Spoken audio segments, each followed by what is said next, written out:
Bitcoin is close to becoming worthless. Let's go.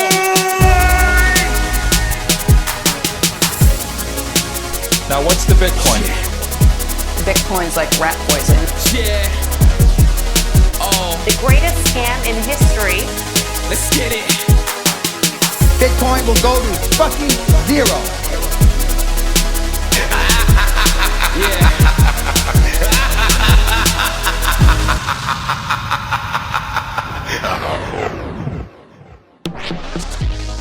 Alright, you ungovernable misfits. I'm your host, Max. Everybody knows that Bitcoin is useless, worthless, and doomed to fail. But what if everyone's wrong? What if it's the system that is doomed to fail? Join me as I speak to some of the brightest people in the space and slither to the deepest, darkest depths of the Bitcoin rabbit hole. It's taken me a disgusting amount of time to get round to editing and getting this show out. I really enjoyed listening to this one, and apologies to Keirnan Wright and to John for taking so long to do it. I absolutely love seeing all these pleb miners with their incredible setups, and I love seeing this crossover with Pleb Miner Group and the Meshtadel Group. It's really cool to see people getting their local communities involved and to see them growing produce as well as mining. I think this is the final episode from the PlebMinerMonth. I know it dragged on for, was it 3 months? But we just had so much content, so many people with incredible stories, and yeah, I just couldn't get around to editing it all. It was just articles and pods and everything else, and John and Mr. Crown and Sarah and everyone involved in the PlebMinerMonth worked so hard to make it happen, so a big thank you to all of them. I also want to thank all the sponsors who sponsored that month, and for the people giving the prize giveaways. We still have one giveaway that we haven't actually decided on a winner yet. We will be deciding that, John and I, before the end of the month, and that's for a Foundation Devices passport. So a big thank you to Foundation Devices for sponsoring that month and also this show. If you haven't already checked out Foundation Devices, go to foundationdevices.com. You can check out all the info on the website, and you can also listen back to the episodes I've done with Bitcoin Q&A and Zach. Once you've checked out the websites and the episodes, you've seen the incredible design, you've seen that they're fully open source, you've seen the team behind it, you're going to want one. So you can still enter this competition. If you haven't already done that, make sure to go and do it. You can check it out on Twitter, and if you can't find it, you can just DM me or John and we will point you in the right direction. If you enter and you do not win, well, you can still buy one. You can go to foundationdevices.com and you can use the code BITBYBIT to get an additional $10 off. I also want to say a big thank you to Urban Hacker. Urban Hacker came on the show a couple of episodes ago, and after recording, he very kindly donated to the show. He has an incredible project which we talk about at length in the episode, and I'm also going to have him back on the show in the new year after seeing a full demo, and we're going to go a little bit deeper and talk about where the project is today. So thank you again, Urban Hacker, for supporting the show. It really does go a long way. It helps me continue the show, and it is massively appreciated. Also, to everyone who's been using Fountain, Breeze, or any of the other Podcasting 2.0 apps to support the show and send in messages, it's fucking awesome. I'm really seeing an uptick with this, and if you haven't already checked out Fountain or Breeze, if you want to find out how to use it and you're not sure, you can always ask me. Every sat that comes this way, it goes back into investing into the show, making it better and spreading the message. So thank you, it really is appreciated. And finally, before we jump into the show, I want to say a thank you to Fast Bitcoins. Fast Bitcoins support this show despite me shitting on their business day in and day out. As anyone who listens to this show will know, I suggest you earn or mine your sats, but if you do decide to use a KYC exchange, then do it at your risk. try to limit that risk. Try to use at least a company that doesn't jump through hoops they don't need to. Try to use a company that wants you to hold your keys. They do not want to custody your sats. And choose one with a team that is respected. Check them out at fastbitcoins.com and enjoy the show. Kiernan, did you get all the animals in? I just they're locked in the room here with me and they're sleeping right now. So For now, till they start snoring. yeah, until they start hearing me talk about Bitcoin, and they're gonna freak out. Yeah. Sorry about being late. I started to get everything set up to record with you, and I look outside the window and I see chickens in the yard. And there shouldn't be chickens. Oh, yeah. And I thought, well, my 10-year-old daughter is supposed to be watching the 3-year-old daughter, and I don't exactly want them outside chasing chickens around trying to record a podcast. So I figured I better get out there and secure that. That's okay. It's just, I think right now it definitely feels like things are quite chaotic. I don't know what it's been like for you, but doing things on time recently, it's just chaos right now. So do you usually feel that? Do you usually get that sense that there's chaos in the world? There's times where I feel like it's heightened, and then there's times where I feel like it's just absolute peace and bliss. Mm-hmm. But the last little while, it does feel like it has been quite heightened, even just not paying attention to what's happening around the world. Just, day-to-day life type stuff. Yeah, it's almost like you can get that sense without reading the news or listening to whatever you're being fed by the mainstream media, or any media really for that matter. Even if you were to check out on Twitter and check out from listening to everybody else, you just get that sense. There's that spiritual sense that something is not right. Mm-hmm. Yeah, I do not really ever watch. Actually, I don't have cable or anything, so I never watch TV anymore. Nice. But Twitter, I mean, it can be a bit of a time suck, and if you're not careful, you can really get sucked into that stuff, and it'll just mess up your mojo, and but it just takes discipline, I guess. That's the great thing about Twitter is that about Bitcoin is that it's always there for you when you want something to do or need something to do. It's true, and you don't have to interact with Bitcoin through Twitter. It's just that's the way we have chosen to interact with each other. But it's nice when you get off of there and you just kind of think about the principles of Bitcoin and for you and I, mining or agriculture or things that we want to do with waste heat, when we can focus on those kind of scientific things or even those spiritual pursuits when it concerns to Bitcoin, I definitely feel a lot better. So that's kind of why you and I are speaking, is what we're doing with PlebMinerMonth and our common interests in mining and harnessing waste heat and using the most of what we have as far as mining goes, and attempting to kind of bust some of the FUD out there, environmental FUD about mining. Oh yeah, I love doing that. Yeah, can you kind of tell everybody what you're doing with Bitcoin Greenhouse and how you harness waste heat and all the things you're doing with growing? For sure. First, I just want to say thanks for having me on. I've been following along with the PlebMinerMonth, and I think it's absolutely brilliant. I really love the enthusiasm and giving the kind of the plebs their spotlight. Long live the plebs. Yeah. But yeah, so actually, just as I was about to jump on this call, Bitcoin Kate from Brains shared the video of my greenhouse here, and my friend just messaged me literally right before I hopped on if I could show my greenhouse to his parents. So it's kind of a weird sequence of events that just all kicked off. The people want to know. Yeah. But yeah, I have a mining that I'm doing with an S9 in a greenhouse that I have at my house here. And I've been kind of looking into and experimenting with the concept of mining in greenhouses for the last, I'd say 4 or 5 years now. I did a project locally here on Haida Gwaii that was actually part of an art exhibit that displayed kind of a scale mining setup, and that talked all about capturing waste heat and then things you could do with the waste heat.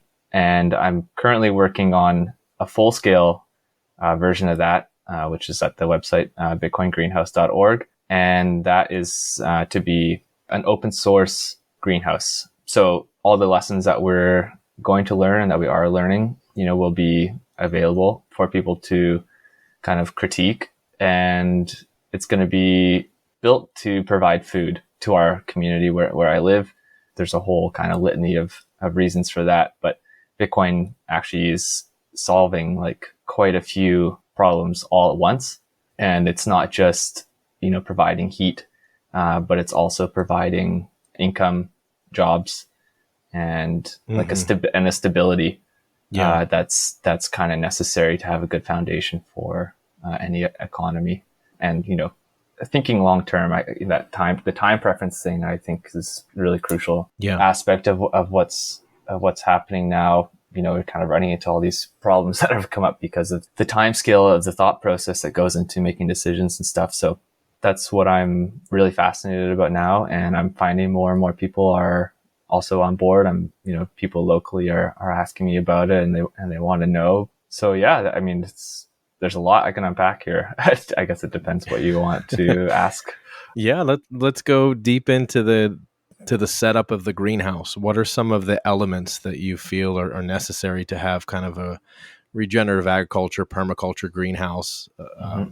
And how do you kind of weave that in with Bitcoin mining and heat capture? Okay, well, the first thing I would say, I think this is really, really crucial, is in terms of electrical safety, because, Bitcoin miners are using a decent amount of power and they're running constant load, which produces heat. So I just would say to anybody listening that, if you're thinking about putting miners into a greenhouse or even into your home, really make sure that you are either extremely competent with the electrical or just get an electrician to come and view what you're doing and either get them to do it or sign off on what you're doing, because the last thing you want to do is have like some electrical fire where you burn your greenhouse down or right. or worse, And when I was just kind of getting into mining in greenhouses, like, I don't really have that much electrical knowledge. So, I did some pretty amateur stuff and I melted a couple plugs, and, I guess I was lucky that nothing worse happened. But if you can get past that, then yeah, I mean, there's a couple things that are pretty crucial in a greenhouse, unrelated to mining. So those are things that you want to check off. Like you need to have good soil. You need to be thinking about ventilation, humidity, temperature control. And once you've kind of like sussed all that stuff out, then you can think about, how you can use the heat for mining. So for the greenhouse I have at my house, I just started with like the most basic iteration, which was just plugging it in and venting the heat around. And it worked pretty good, but it was loud. And, I was trying to get insects into my miner, which is not good. So yeah, you run in there and you see there's all kinds of moths. Caught up in the fan guards. Yeah. So, that was kind of the first step that I took after was, okay, I got to think about air filtration, make sure that the bugs are not getting into my miner. And then I got to think about noise. So that led me to brains. I started running brains on my S9 because of the ability to kind of tweak the settings. And then it also, removes the kind of stock setting for the fans, which if they're just left at stock is very loud. Like it's way too loud for you probably. And it's too loud for your plants. I mean, plants are affected by sound. There's a really fascinating study that was done by a guy in Japan about how plants react to emotions and talking to them and those kinds of things. So those are things that, people may not think about, but it's important. And then the other thing that I had to think about here is my power, because where we are is isolated. It's not attached to any mainland. So it's got a tiny grid, and the grid that I'm on is 100% diesel. So yeah, and it's not just that it's 100% diesel. It's 100% diesel that's sent 45 kilometers through power lines. So the power that I'm getting here, it's pretty inefficient. And that means that it's expensive. Yeah, you're way downstream. I'm way down. I'm like right at the end of the line. So yeah, power cost here was between 11 cents a kilowatt hour for the first 1,500 hours, and then it bumps up to 30 cents a kilowatt hour. So Whoa, it's okay. extremely expensive. So the way that I had to basically justify it was that if I was going to be mining, I would be using the heat, because Right. if you're not, then you're either just, kind of buying Bitcoin by paying your hydro bill, which is totally cool. And that's a good way to acquire Bitcoin. Yeah, it's a good way to DCA. Yeah. But on a kind of community level, telling people that you're mining and burning diesel to do it is not really cool. I mean, here, the connection between the community and the environment is very strong. It's still a majority First Nations population here. So those are the things. Can we take a little detour just so as you're describing all this stuff, people can get a better understanding of what Haida Gwaii is? Yeah. Sure. Who are the people that live there, where it's located? Because it's really an integral part of your story. Yeah, totally. So Haida Gwaii is an archipelago. It's in northwest British Columbia, which is on the west coast of Canada. This is still Haida land. So this land was never ceded. There was no treaties done. And currently there is a case in I believe it's the Supreme Court in Canada or in British Columbia over title of the land. So it's Haida land. It always, has been for as long as, stories have been told about this place. So there's a really special relationship between the people in this place. And because of that, you have to, kind of tread carefully. You have to be respectful. You have to, respect nature. For Haida people, it's taking only what you need and nothing less, so that it can be, in a perpetual state of pristine. So that is kind of the backdrop to where I live. Haida culture and Haida history is fascinating, and I really encourage everybody to learn about it and to be respectful to Haida people and hear what they have to say. But where I am now, heat is a big, it's not, I'm going to say it's a big problem, but a big majority of energy usage. It's probably 80% of all the energy used here is for heating. Yeah, it makes sense given where it's located. Yeah. So that, what that turns into is, well, you got to think about what are you doing for heating? So the options are basically firewood, and there's a lot of scrap wood, so it's not really that damaging to the environment. But if you don't have a wood fireplace, or you're not able to get firewood or whatever, then you're looking at either heat pumps, which are pretty efficient. However, if they're not installed properly, or if they're not super high quality, then you usually are using some supplemental heat. So that's the case for a lot of people here, is that they have a heat pump, but they also use supplemental heat. And that supplemental heat is either fossil fuel, some kind of oil that's burned, or it's electric resistant heat. So I actually got a hold of a report that was done on that's basically the electrical situation on the island. And that was done in 2011. Population has actually declined since then. But at that time, there was between 300 and 600 space heaters running on island. No reason for that. So not given the things that we're working on. Yeah. So, I heard somebody say recently that nowadays a space heater is an inefficient heater because it's not mining Bitcoin. And I mean, that's true. You're using similar or less power. You're getting heat, but you're not getting the best money of all time, which this is the point where Hashing the Heating would come in with one of his memes with the Drake meme of resistance heater, no, S9, yes.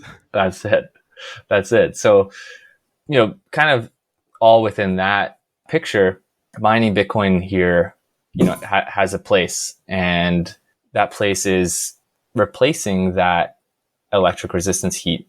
So for me, mining Bitcoin in my greenhouse in order to grow food and cannabis, which I had growing in there, is, much more justified, because not only am I using a little bit less power because, I'm running my miner around 1,000 watts, but I'm also producing food for myself, which has kind of like a knock-on savings effect where, that food is not being imported from afar. There's all kinds of savings there. Sure. But also it means that I can provide food to my neighborhood and to people around me. And I can also provide a warm space to grow food over the winter. And that is kind of what has led into building the big greenhouse, is that from a food security standpoint, there is a lot of available food here. However, when it comes to things like produce, around 80% of it is imported from around the world. So that means that it's either expensive or it's not fresh when it gets here, or both. You're paying a lot and it's not good quality. So where we are in the world today, where inflation is a real thing now, like a lot of Bitcoiners have been saying for a long time. You don't say. Yeah, one of the things that really starts to happen pretty fast is that people's, what you guys could call disposable income, or what they're spending their money on in terms of food, it starts to slip pretty quickly. So, that means that people are not able to afford, nutritious food, fresh food. And if the food is being imported and it's already expensive and it's not fresh, pretty quickly you can start to see where it can go bad. And, the Haida Nation is really amazing at delivering food to the community. Things like fish. There was a big order of potatoes that came from across Canada because the government on the East Coast was literally just going to throw these potatoes out. So there is a lot of really good community effort locally to feed each other, provide food. The inhabitants of the island, I think Canada, you guys always say First Nations, right? That's the terminology up there. What was their normal staples, say 300-400 years ago? Just mainly fishing? It's a lot of things. And not all of that knowledge is not necessarily public. Okay. A lot of things are still kind of kept private, and you just have to respect that. So yeah. But otherwise, the seafood is bountiful here. Salmon is a pretty integral part of life. Everything from spiritually to nutrition. And, there's all kinds of other good foods here. Like there's a lot of berries, there's a lot of other kinds of really, really good seafood around. And, now there's a lot of deer as well. Now, deer was introduced, about 100 years ago as if kind of like a sustenance. Sure. They've now kind of taken off because there's no natural predators for deer here. But, there's generally a pretty good amount of protein available. If you are, handy, you can pretty much live off the land. But for everything else, that you would get in a grocery store, like, fruits and vegetables, that kind of stuff is pretty much all imported. So, what we want to do is provide a space. Now, it's a pretty large space, talking about 80,000 square feet. Well, okay. So this is pretty big space where we can grow all the things that would be imported here. And I mean things like, bananas, oranges, avocados, all these kinds of things that require... Not something you typically associate with the Pacific Northwest. Yeah. All these things that people enjoy, that for most parts of the year, you can't get here. The growing season here is very short. At this time of year, there's a lot of food available. There's lots and lots of produce you can get. That's comes locally, things like tomatoes and all that kind of stuff. But basically starting now, that all starts to kind of go away. So the kind of economics of heating a space here, growing food here through the winter, it's very prohibitive without something like Bitcoin.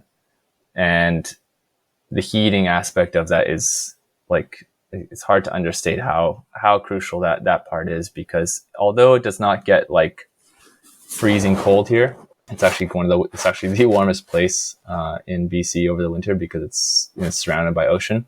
But even still, you're still kind of in a place where you need some supplemental heat.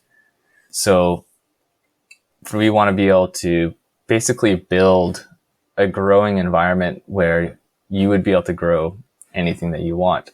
And part of that will be, space where we just grow things based on what people say they need, based on what's being sold in grocery stores and at farmers markets and that kind of thing. And then the other part of it is basically providing a space where people who are really super knowledgeable about growing food can come and just grow food in the space. So there's kind of an aspect of the greenhouse that uses Bitcoin on the back end for providing basically what is a bounty. There's a hackerspace in Vancouver called Decentral, and that space actually is one of the first communities I ever found for Bitcoin. But that space, the way that they operated was on almost like a co-op model, but using this Bitcoin backend where there would be kind of like membership dues where you pay like $20 a month, and then you could use the space and host events and meetups and that kind of stuff. And that Bitcoin would go into a treasury, and then from that treasury there would be bounties that you could do. So if you could go down there and like take the garbage out, you could go sweep the floor, do something that needed to be done, and then by doing that you would claim a bounty, and it helped the space kind of sustain itself. And we want to employ that same thing in the greenhouse, so that the greenhouse itself will be mining, and part of that mining income will go into a treasury that is there to pay bounties to do the work in the greenhouse, because a greenhouse takes a lot of work. It's not just like a set and forget type thing. You need to be able to kind of be doing things almost daily. There's a lot of stuff that you can automate away, which will save you a lot of time and effort, but even still, it still requires kind of human input. So we want to provide this kind of back end that is giving people, income, and that income can be in Bitcoin, which is what we would prefer. It can also be in food, or we can even convert it to fiat for people who just want, fiat. That's okay. But it's kind of like, Bitcoin is providing the kind of heart for the whole thing. It's providing the heat. It's providing an income. And it's providing, like a back end to basically like fulfill what would otherwise be kind of like, I don't want to say bureaucracy, but, a lot of the kind of fiat. You have a First Nations population there that would prefer probably not to be tethered to the Canadian government. And Yes. here is a source of sovereignty for them. I mean, they're already existing too far downstream, when hundreds of years ago, they were right there at the source of everything that they needed. And what oligarchs do and what powerful governments do is they want everybody as far downstream as possible, and there to be only one source of food, one source of currency, one source of subsistence, and that is through them. Yeah, no, totally. I'm kind of glad that we went over the cultural environment there on Haida Gwaii, because I think a lot of these things, these commune type scenarios, they often fail. Oh yeah, you can kind of like go back to this. Yeah, you can go back to the 60s. Well, hell, as far as American history, you can go back to Plymouth Rock.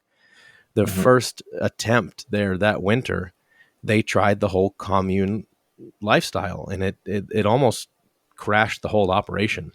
Then the next year they were like, okay, well, we need to give people a little bit more autonomy. You can have some sort of private property. So it doesn't work in all situations, but I do think that it is applicable to native populations where you have that deep, deep cultural heritage, where you have, those common goals together. So I do think this is kind of a neat model. Yeah. Well, it's like if you think about, like, let's just say, environmentalism. Okay. Like taking care of the environment. Now, irregardless of arguments like for or against the use of fossil fuels, you got to think about the incentives to actually getting from like point A to point B. And, the exhibit that I did, like the actual whole concept around that exhibit was to inspire people to kind of like, get going on here the goal is to transition away from diesel generated power. And it's, it's dirty and it's expensive, but honestly, the incentives are just not strong enough without Bitcoin. Bitcoin provides really, really, really strong incentives. And here, I think it keeps people honest. yeah. So I think, from all the things I've heard about communes, people I know who've been in them and all these things and how they fail, etc. I think that the incentives that Bitcoin offers, not only is it kind of helping you achieve something by measuring it, but it also helps you kind of adjust your behavior, the human behavior, I think, which is so crucial to any kind of like success for anything. And I think Bitcoin is really, really good at kind of fixing, whatever deficiencies exist where a cooperative environment cannot succeed or does not succeed and fails. You have to have a medium exchange amongst people in sort of a co-op commune. I'm sure, I don't know if you want to use the word commune for what you're doing, but I think it's a general term that people can associate with is you still have personal interest involved. So my thought would be like, as far as your model here goes, what stake do people have personally within the model? Are they able to sell the goods that they grow in there? Are they able to put in their own miners in there and create heat? Okay. So we are hoping to crowdfund this greenhouse. And we've been working, there's 5 developers who are working on this project on building functionality using Liquid Network so that in the crowdfunding, say you or I wants to put $1 into the greenhouse. Okay. You're then given one Liquid coin or one coin on the Liquid Network. And by holding that in a wallet, like a Bitcoin wallet or a Liquid enabled wallet, as we're mining, you will be entitled to that income from the miners. So every day or every week, we haven't decided on the interval yet, some portion of the Bitcoin that's mined in the greenhouse is coming back into that wallet.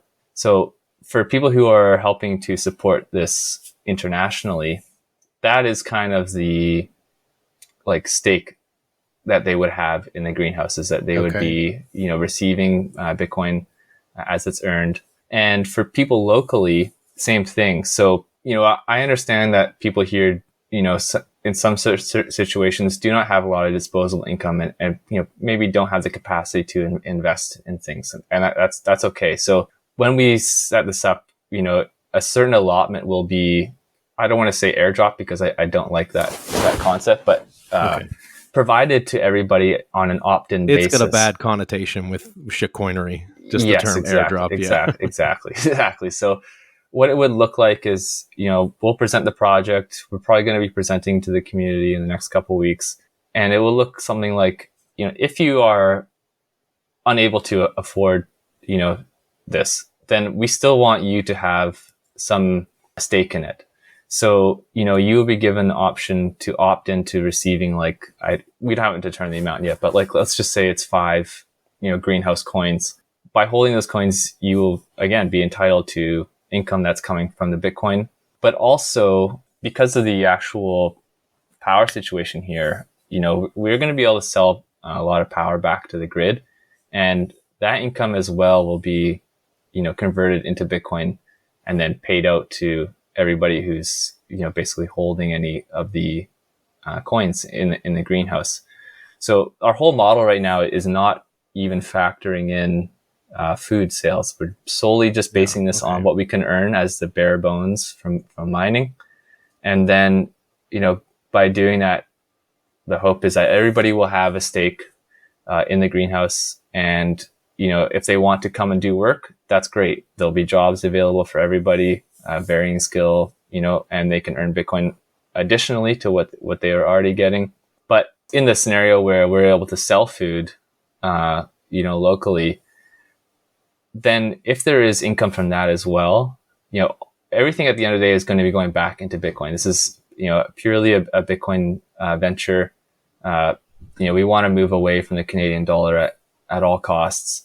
Yeah. And the revenue streams, it's basically those 3. It's income from the mining, income from selling power to the grid, and the grids, the grid costs them $1.30 to produce a kilowatt hour. So, they're losing a lot of money here. Yeah. So, there's a there's a standing offer from the hydro companies to buy power around 9 cents a kilowatt hour. So, we'll have a sweet spot where we have the amount of power we're going to use for mining and heat, and then the amount of power that we can go back into the grid, etc. And then, I would really hope that because of the income from the Bitcoin, we'll be able to subsidize the cost of the food down, so that people who would like it, who maybe couldn't afford it before, now are going to have access to fresh food, highly nutritious, like locally, organic, locally produced.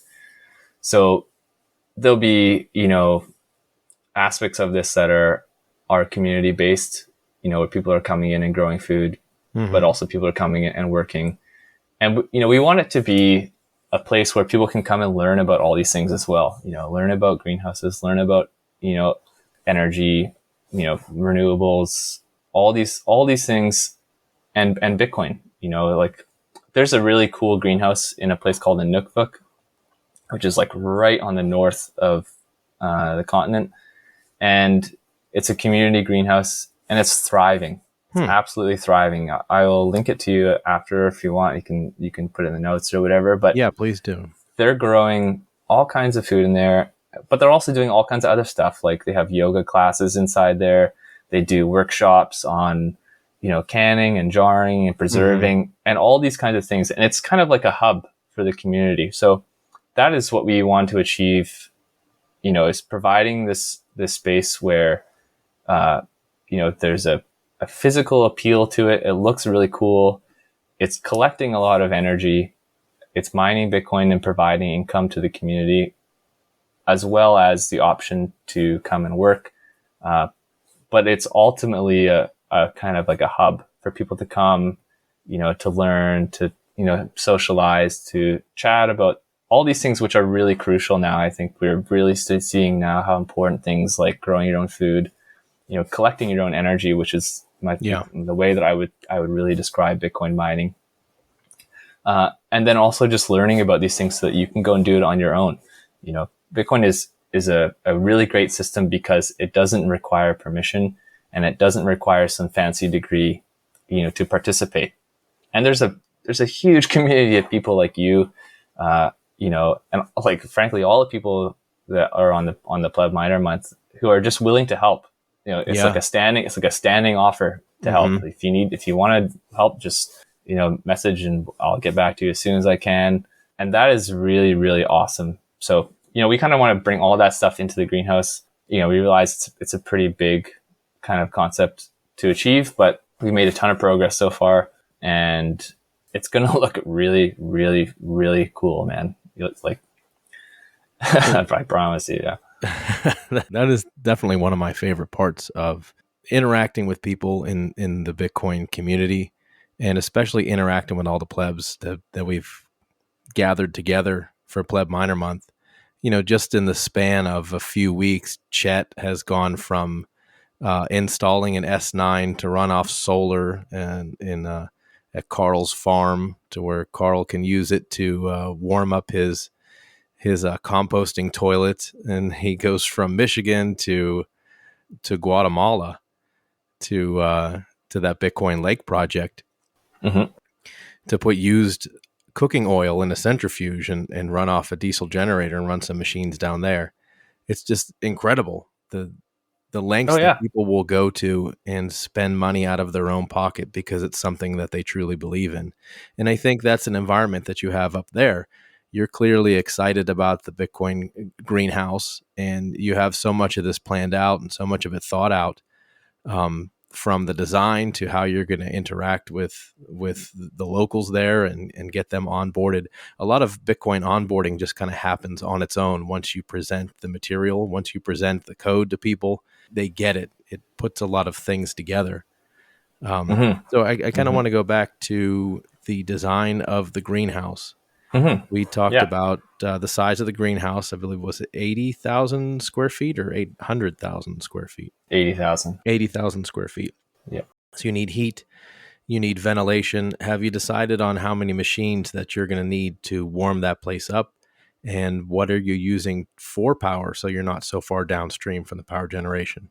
Okay, so the entire roof, it's not going to look like a traditional greenhouse, which is like a poly structure, wireframe poly structure. Okay.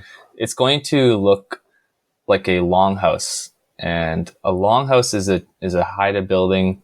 It's a home for the whole family, not just like father, mother, and kids, but like it's like a family. It's like a family home, and it's a rectangular building with kind of like a center fold in the roof.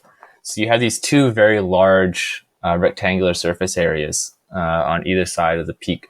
So that will be completely, like 90% solarized, the space. Okay, And I'm looking at some shots of Haida longhouses, and they're very beautifully adorned. I love that artwork, the Pacific Northwest native artwork. Totem poles. Beautiful. The totem poles. Wow. Yeah, Just incredible. It's a totem. The totem pole is a really good analogy for proof of work in my mind. Oh yeah, let's get into that. That's neat. It's a tree, which in itself is proof of work. But a totem pole is very sacred, and it's something that takes a long time and a lot of work and a lot of hands.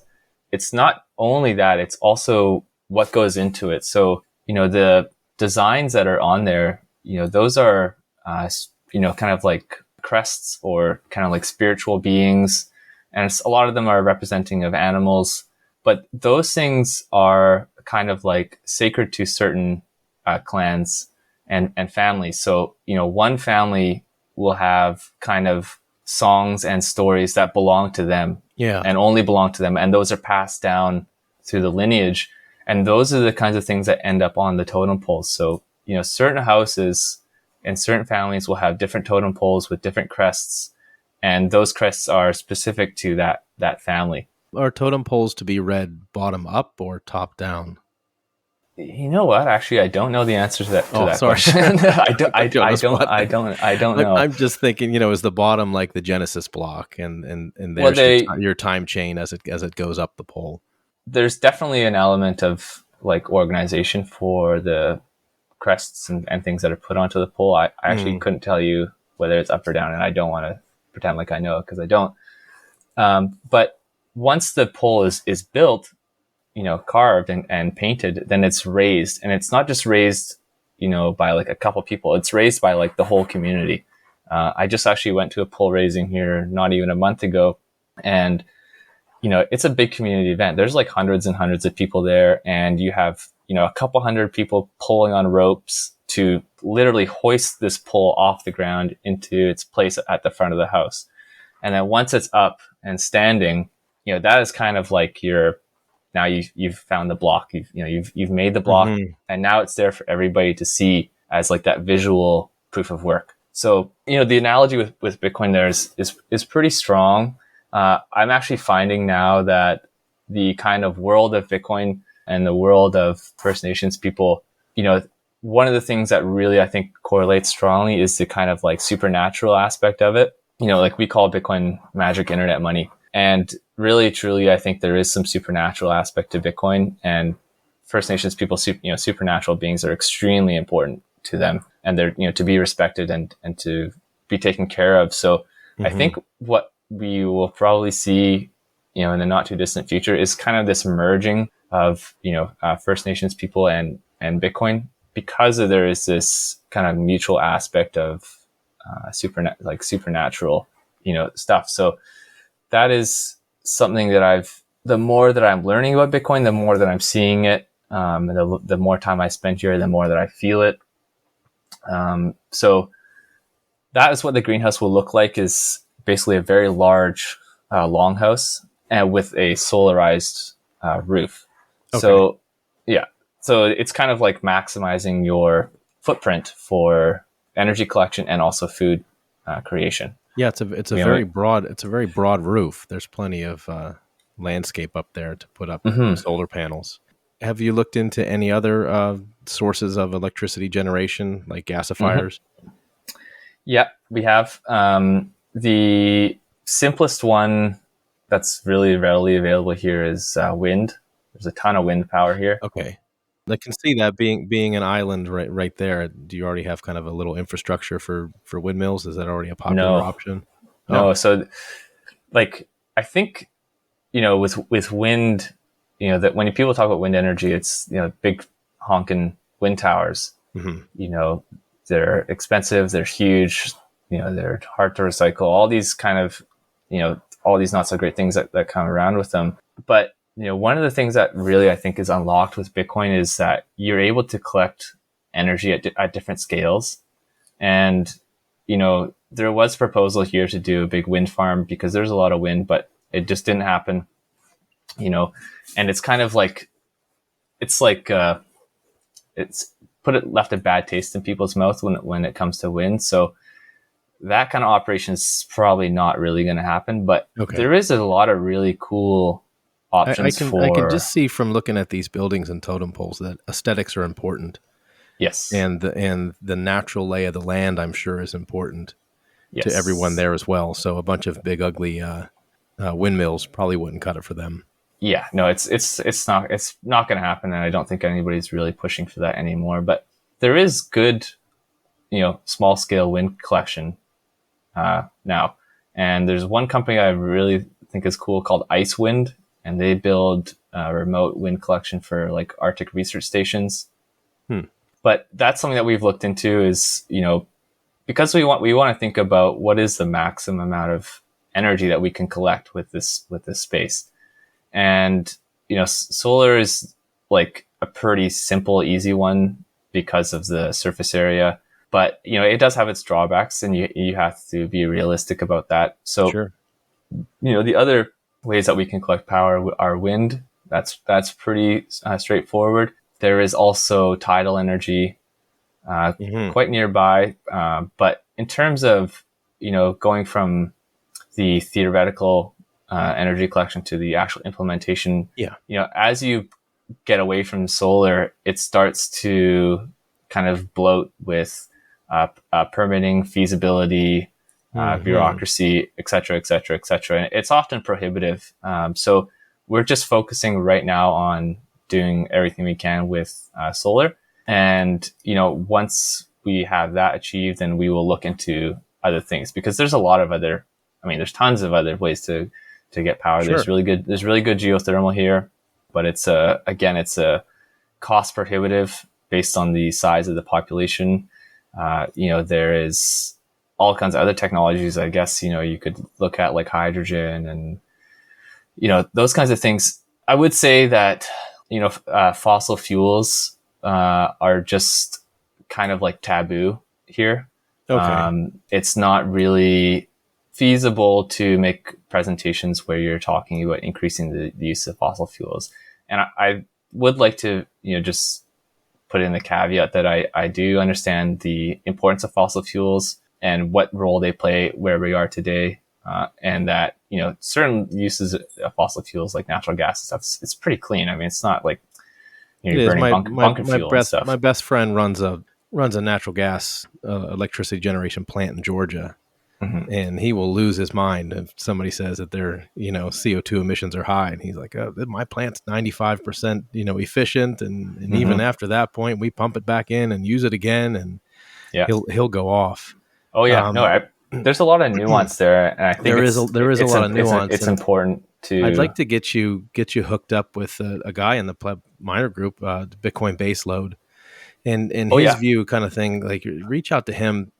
From what I understand, and we're going to talk to him a little bit more, and hopefully he can break things down to a level that I can understand it. And I think if I can understand it, then everyone else can. That solar is great and wind is great and all these other things are great, but you still need that core base load. And how do you get that core base load to a remote island like that when you guys are so far downstream? And that the base load coming to you is diesel. And I don't think a lot of people would agree that's the best way to generate, electricity and deliver it to a remote island like that. So I think that'd be a cool fusion between, you guys' minds to figure out that base load problem that you're going to have there on the island. Yeah.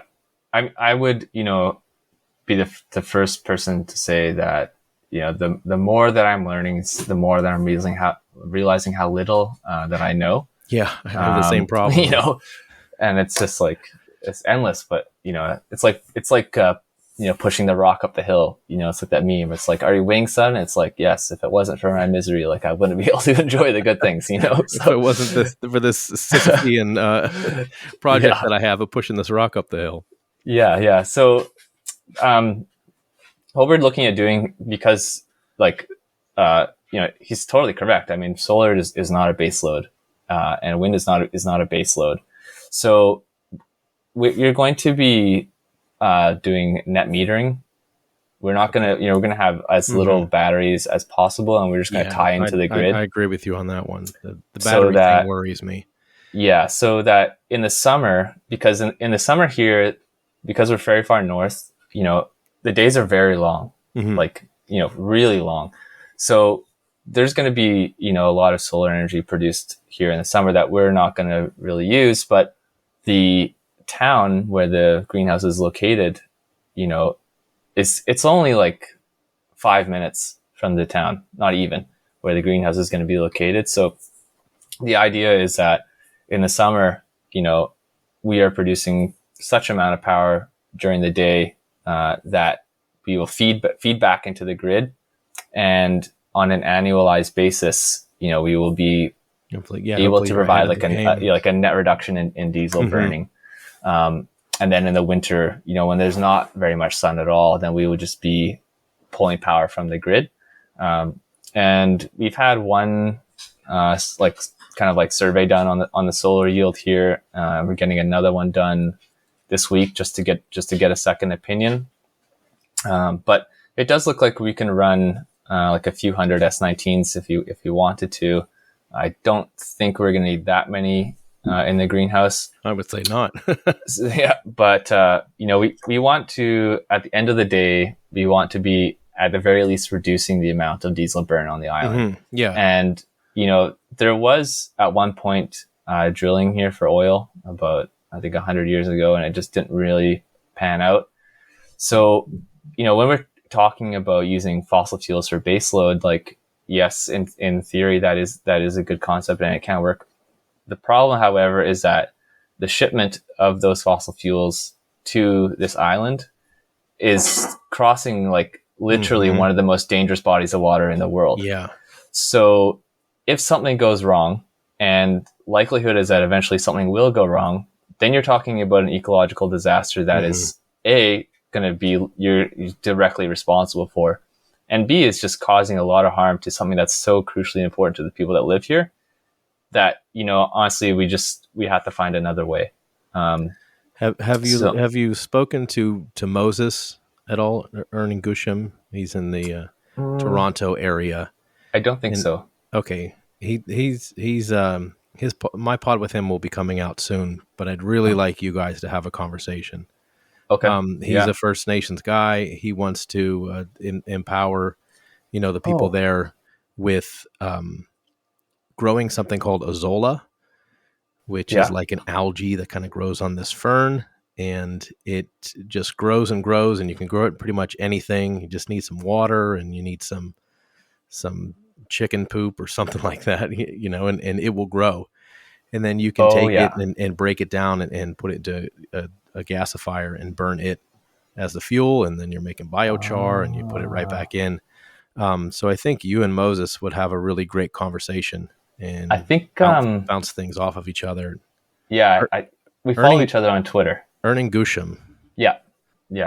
We're following each other. So yeah, I would love to, because it's like I said, it's like, you know, I've learned so much, and that's like one small piece of the vast, infinite knowledge that exists. And, you know, because we're going to be open sourcing this, you know, that means that we're going to be welcoming, you know, feedback. And with feedback comes like, hey, that's stupid, don't do that. And you just have to be willing to like take that on the chin and be like, yeah, okay, I didn't think of that. Or I've like, thought this way for 2 years, but I guess you're right. You know, like I think one thing I've really learned with Bitcoin is just that it's such a like humbling experience almost on a daily basis, that you kind of just have to get over the fact that like you don't know everything and you're going to be wrong. And you have to be like, yeah, okay, I was wrong. Fuck. All right. you know, I always said like that's you know, okay. in my normal day to day, I consider myself a pretty smart guy. The people around me do, and then when I get into conversations with Bitcoiners, like, oh shit, I'm kind of outmatched here intellectually.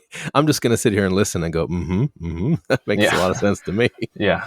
Oh, I know. It's like, it's amazing. I mean, Bitcoin is amazing because of that.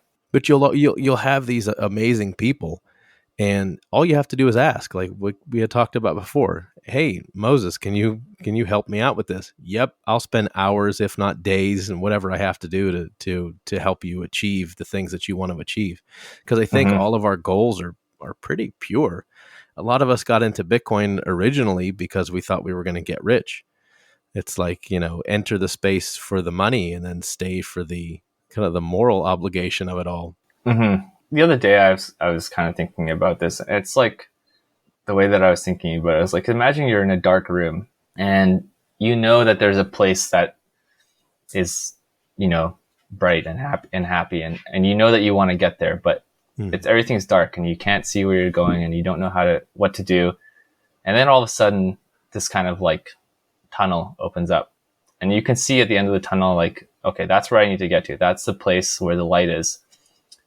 And Bitcoin is like that tunnel. It's like, you're still going to have to make the journey. You're still going to have to put in the blood and sweat and tears to get there.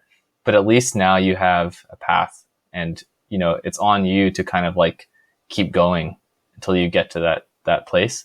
And what I found is that with Bitcoiners, like the kind of goal for everybody is somewhat similar, and everybody's kind of working towards that. And that's why I think it works so well that, you know, people can just help each other. Like, you know, what other system do you have where you have like people like you and like everybody else in Bitcoin who's literally just relentlessly every day getting up? Sometimes I forget that I have a normie job. Sometimes I'm at work and I'm just on autopilot and I haven't really thought about my job at all. Yeah. I've been thinking about Bitcoin and mining and different projects. Additionally, with that, it's kind of interesting that everybody will bring up the spiritual aspect of this. You know, me, I'm a Christian, and I often in conversations find people saying that, you know what, I grew up Catholic, or I grew up Protestant or Orthodox or whatever, and I kind of left my religion, I left my connection with God, or I left my connection with the spiritual. And once I got into Bitcoin was one of the things that brought me back to spirituality, because I started making all of these connections and realized that there's something supernatural going on here. You know, whether you want to believe it's the hand of God that's kind of guiding all of this, or, you know, from the First Nations viewpoint, the spiritual nature of all of this, it's pretty wild how we're all coming to the same point. Yeah, no, it is. It's like, it's amazing. I mean, it's hard to really describe it, I guess, but it is. Yeah. You know, like Bitcoin Twitter and Bitcoin in general is like, you think about how many different ways people describe Bitcoin. Well, it's almost like every day where it's like, point, yeah. Bitcoin is actually this. No, Bitcoin is actually this. You know, it's like every day there's like some new kind of iteration of like, what is Bitcoin? And that's like the hardest question to answer too. Some says, well, what is Bitcoin? It's like, well, you know, I usually now just go like, yeah, it's magic internet money. And if you want to know more, let me know. if you want to know more, you know, research it and then talk to me in 6 months. Yeah. Yeah. Then we can begin to have a conversation. Yeah. And I will say, my first kind of like coming to Bitcoin, the first thing that I was really fascinated about was Bitcoin mining. And I just didn't get it. And if I could go back today, I would just say to myself, like, hey, stick with that interest in Bitcoin mining, because I think from Bitcoin mining, the knowledge that you gain, it like is so vast. It's so deeper, many different fields, you know, and it gives you such a good foundation for things like taking care of yourself, taking care of your family, taking care of your neighborhood, and providing for yourself. And I think one of the big areas of providing for yourself is with energy. I mean, it's quite clear that the more energy we use, the better our lives become. The more availability of energy. Yeah, and the concept around the finite nature of energy is something that I think a lot of people miss, is that energy just is. It's just a constant. It's always there. And it's about, what are we doing to collect it efficiently? And we're kind of just striving towards that goal. And Bitcoin is such a good tool for helping us get to that place where we're able to really efficiently collect a lot of energy all the time and not have to worry about, energy scarcities and those kinds of things. And nothing puts into perspective better the importance of energy and the smart use of energy than mining, because energy has a cost to it, whether it's 10 cents a kilowatt hour, 5 cents, 20 cents, or whatever the hell they have in Germany now, 40, 50 cents. It gives you an understanding of the cost of electricity, and it puts more value that you can kind of understand and feel and touch. Yeah, it's totally. a perspective you never would have had before if you didn't get into mining. And I'm glad that you're into mining, and I'm glad that you're into caring about the environment, and I'm glad that you're into caring about people and wanting to take care of the population of where you live. And I think that's kind of a good place for us to end our conversation here today. Cool, man. As you build up your project, how can people follow along with you, and what can people do to help if they believe in what you're doing, help crowdfund this thing? Okay, so you can do a couple of really simple things right now. You can go to the website, which is bitcoingreenhouse.org. You can sign up for kind of like email updates. So we're not sending people emails every week. Like, we haven't sent any emails yet. We'll just be sending an email when it's like, okay, we are ready to launch the crowdfund. It will start on this date. And then, the month or two leading up to that date, we'll send like a couple emails just being like, here's some things, here's some interviews, here's some context.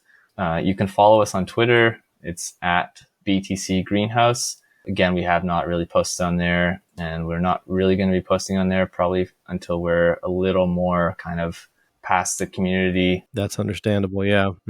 And then, otherwise people can just reach out to me on Twitter at stillbtc. And, I'm totally open to feedback. I'm totally open to accepting that I'm probably, got a lot of blind spots when it comes to this stuff. My background is really just in Bitcoin mining, and I'm just getting into the growing of food aspect.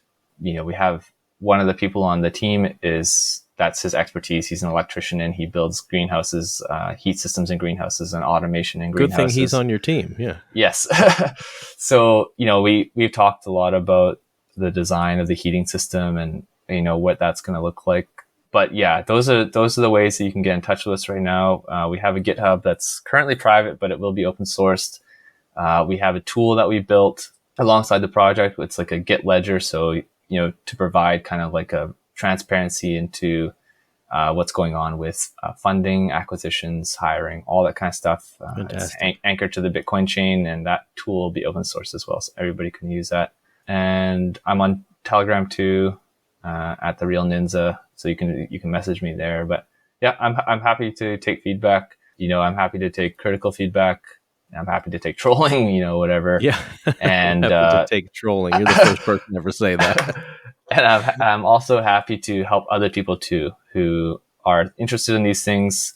We're not the only ones who have exclusive rights on the idea of heating a greenhouse with Bitcoin mining. And I'm definitely not the first person who's ever done it. And, I've learned a lot, and I've, done a lot of things with it, and I continue to do it. So I'm happy to share that knowledge, because at the end of the day, we're just trying to grow Bitcoin, and, the more, the merrier, really. Yeah, sure. I think that's a large tenet of PlebMinerMonth, is the guys that are participating in it are fully aware that they don't know everything, and it's a learning experience for all of us. And I'm hoping after this podcast that Moses will reach out to you, and that Bert DeGroot will reach out to you and let you know all the things that worked for them, growing the tulip bulbs and stuff like that over in the Netherlands. And all the permaculture people will come out of the woodwork and tell you what crops are going to grow best in that kind of environment. And Bitcoin baseload is going to get involved and let you know how you can secure your electricity grid there. And it's just amazing the kind of when you put out a call to action, everybody takes that call and comes running. And when I put out the call for action for PlebMinerMonth, you were kind of at the top of my list, and I reached out to you and I said, you want to get involved? And immediately you said yes. And I'm glad that you did, because it was really great talking to you today. Thanks, man. Well, it's awesome. Good for you for doing this. This is the proof of work that is so crucial to Bitcoin. And thank you very much. Thank you for having me on. It was a pleasure. No doubt. Thanks for listening. I really hope you enjoyed that. If you want to get in touch with anyone, do check the show notes and we'd be happy to hear from you. I'd also like to say thank you very much to Mr. Crown for helping with the website. And if you haven't checked that out already, go to ungovernablemisfits.com for all the pods, articles, and everything else.